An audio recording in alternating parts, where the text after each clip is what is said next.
Hi guys, welcome again my YouTube channel. आज मैं आपके साथ शेयर करने वाली हूँ रेशियो का टॉपिक, जो हमारे बीकॉम फाइनल ईयर और एमकॉम फाइनल ईयर दोनों में आने वाले हैं। तो हम इसके ऊपर मैं आपसे दो वीडियो बनाने वाली हूँ, जिसमें एक में बताऊँगी आपको मैं रेशियो से एक तो बनाऊँगी आपको मैं रेशियो से बैलेंस शीट बनाना, एक बैलेंस शीट से रेशियो बनाना। आज मैं क्वेश्चन लेके जा रही हूँ रेशियो से बैलेंस शीट बनाना। तो जैसे कि हम देख सकते हैं, पहले हम एक क्वेश्चन लेते हैं जिसमें हमारे पास एक ग्रॉस प्रॉफिट रेशियो है 20% सेल्स का 60,000। शेयर होल्डर इक्विटी हमारे पास 50,000 का है। Credit revenue from operation to total revenue from operation है हमारा 80%, यानी हमारा कॉस्ट ऑफ गुड्स सोल्ड है सेल्स का 80%। फिर है टोटल सेल्स टर्नओवर है वो सेल्स के ऊपर हमारे 3 टाइम्स, इन्वेंट्री टर्नओवर जो कॉस्ट ऑफ गुड्स सोल्ड पे 8 टाइम्स है। फिर इसके बाद में हमारा एवरेज कलेक्शन पीरियड्स जो 360 डेज मान के ईयर के अंदर 18 डेज का है। Current ratio 5:1। लॉन्ग टर्म डेप्ट है इक्विटी का 40%। इक्विटी बेनिफिट एक्सपेंसेस हमारी 5,000 और फाइनेंशियल कॉस्ट है हमारी 2,000। टैक्स है 50% और prepare purpose dividend to equity share holder 10% है। और जैसा कि हम इस क्वेश्चन में ये वाली इंफॉर्मेशन गिवन है, इसका मतलब है हमें इसमें बनाना है P&L अकाउंट। और क्वेश्चन भी यहाँ पे भी गिवन है कि prepare a statement of P&L and balance sheet. सबसे पहले हम P&L का स्टेटमेंट लेके चलते हैं। इसके अंदर हम सिंगल स्टेटमेंट ऑफ P&L बनाएंगे, क्योंकि इसमें हमें ज़्यादा इंफॉर्मेशन गिवन नहीं है। तो इसके अंदर हम P&L अकाउंट्स बनाएंगे। सबसे पहले पर्टिकुलर एंड अमाउंट। तो पर्टिकुलर एंड अमाउंट के अंदर हम सबसे पहले लेंगे सबसे पहले ग्रोस प्रॉफिट। अभी हमारे पास गिवन नहीं है कि 60,000 हमारे पास गिवन है ग्रॉस प्रॉफिट का, तो हम ये यहाँ पे 60,000 ग्रॉस प्रॉफिट लिख देंगे। अब इसमें हम करेंगे हमारे एम्प्लॉय बेनिफिट एक्सपेंसेस और फाइनेंशियल्स मीन्स कॉस्ट 5,000 और 2,000। हम ये दोनों करेंगे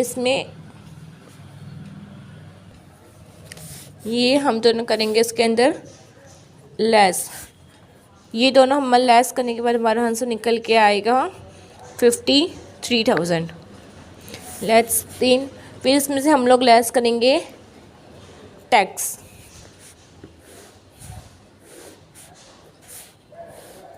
और इस क्वेश्चन में हमें टैक्स में गिवन है कि हमारा 50% टैक्स है। तो हम लोग 53,000 लेस 50%, तो हम करेंगे 26,500 आ जाएगा। लेस करने के बाद भी हमारा 26,500 आ जाएगा। पर अब इसमें से लेस करेंगे हमारा डिविडेंड। अब डिविडेंड के लिए गिवन है कि हमें इक्विटी का 10% लेना है। इक्विटी है हमारी 50,000 का 10% 5,000, तो आ जाएगा 21,500। तो ये हमारा आ गया नेट प्रॉफिट। तो ये निकल के आ गया हमारा नेट प्रॉफिट। अब हम इसके अंदर बनाएंगे हमारा बैलेंस शीट। आपको पता होगा कि बैलेंस शीट का फॉर्मेट है वो चेंज हो चुका है। तब से हमारी बैलेंस शीट ऐसे बनने वाली है कि सबसे पहला आएगा equity and liabilities. Equity and liabilities में ये इक्विटी एंड लायबिलिटीज़ पूरा कैपिटल अक्षर में आने वाला है। उसके बाद में हमारा आएगा share holder fund.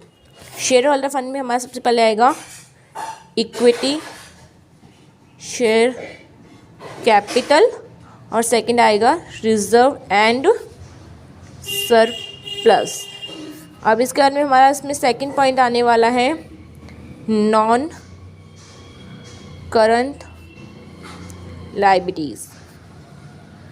Non current liabilities में हमारा सबसे पहले आएगी, इसमें हमारे पास लॉन्ग टर्म लायबिलिटीज़ में लॉन्ग टर्म डेप्ट या लॉन्ग टर्म बोरोइंग्स, यही दो चीज़ आती है। फिर हमारे थर्ड आएगा करंट लायबिलिटीज़ करंट लायबिलिटीज़ में हमारा आएगा करंट लायबिलिटीज़ और क्रेडिटर्स, हम क्रेडिटर्स भी बोल सकते हैं इसमें, और इसका यहाँ पे आएगा टोटल। देन हमारी सेकंड लाइन्स आएगी एसेट्स, तो ये लायबिलिटीज़ की तरह ये भी एसेट्स भी कैपिटल में लिखा जाएगा सबसे पहले, और फिर इसमें आएंगे सबसे पहले non current assets. Non current assets में सबसे पहले आएगी फिक्स एसेट्स। हमारे पास में ये गिवन नहीं है क्वेश्चन में कि फिक्स एसेट्स कौन कौन सी है, तो इसमें ओनली हम फिक्स एसेट्स लेंगे। और सेकंड आएगी हमारी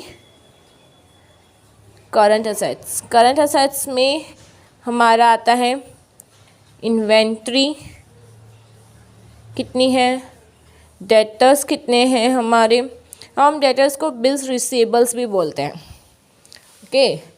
और जो हमारा बैलेंसिंग बचेगा वो हमारा आ जाएगा कैश। इसकी भी टोटल, ये दोनों टोटल हमारा सेम आने वाला है। तो जैसे हमारे क्वेश्चन में गिवन है हमारे पास इक्विटी है 50,000 की, तो हम यहाँ पे इक्विटी शेयर कैपिटल में 50,000 लिख लेते हैं। और सेकंड हमारे पास में नेट प्रॉफिट हमें निकाल लिया 21,500, तो हम ये भी लिख देंगे 21,500। और इसमें लिखा है कि लॉन्ग टर्म डेप्ट है वो इक्विटी का 40% है, तो अभी मैं अब वर्कली दिखा रही हूँ, उसके बाद में नोटबुक में निकाल के दिखा दूँगी। तो इक्विटी का है 20%, इक्विटी है हमारी 50,000 और इसका 40% है हमारा, तो 20,000 के हमारे टोटल लॉन्ग टर्म डेप्ट आ जाएंगे। और हमारे पास अभी क्रेडिटर्स का हमारे पास है नहीं, हमें सारी बाकी चीज़ें हमारे निकालनी ही पड़ेगी। तो लेट्स स्टार्ट।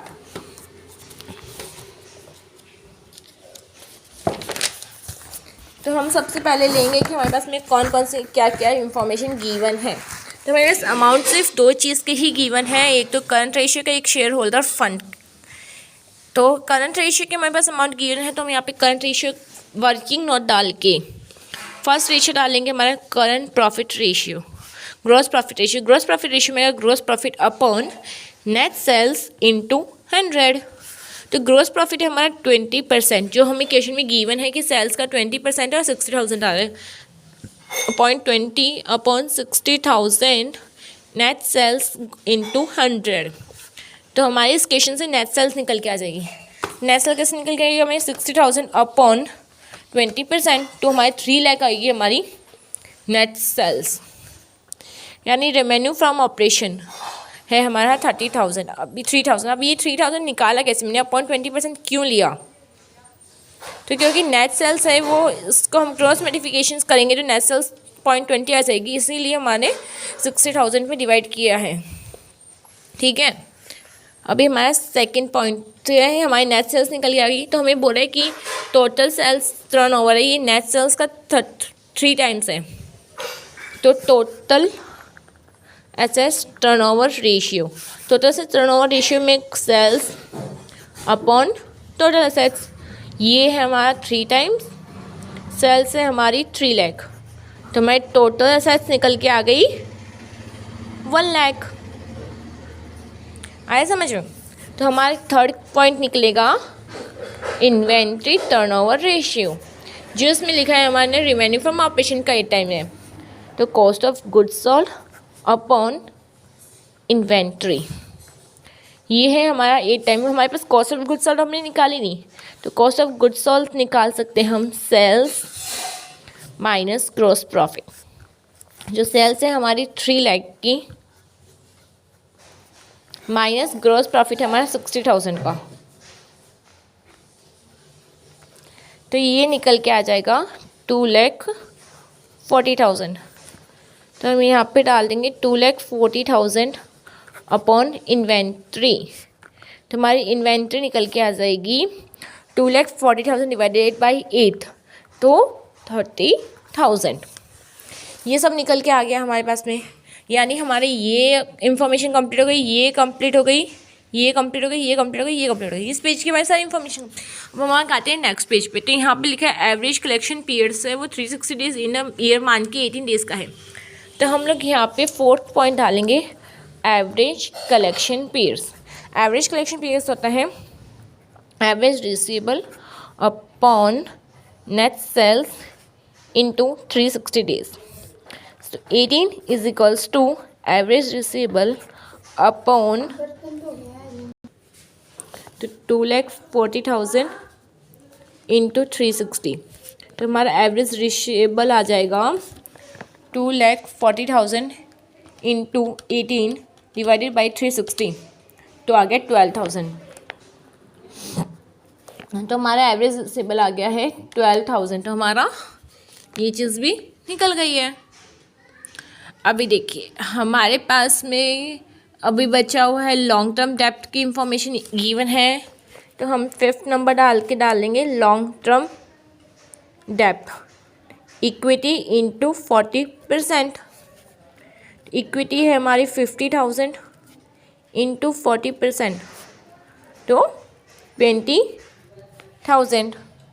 तो गाइस आपको ये तो पता होगा कि जो टोटल एसेट्स होती है वो टोटल लायबिलिटीज़ की इक्वल होती है।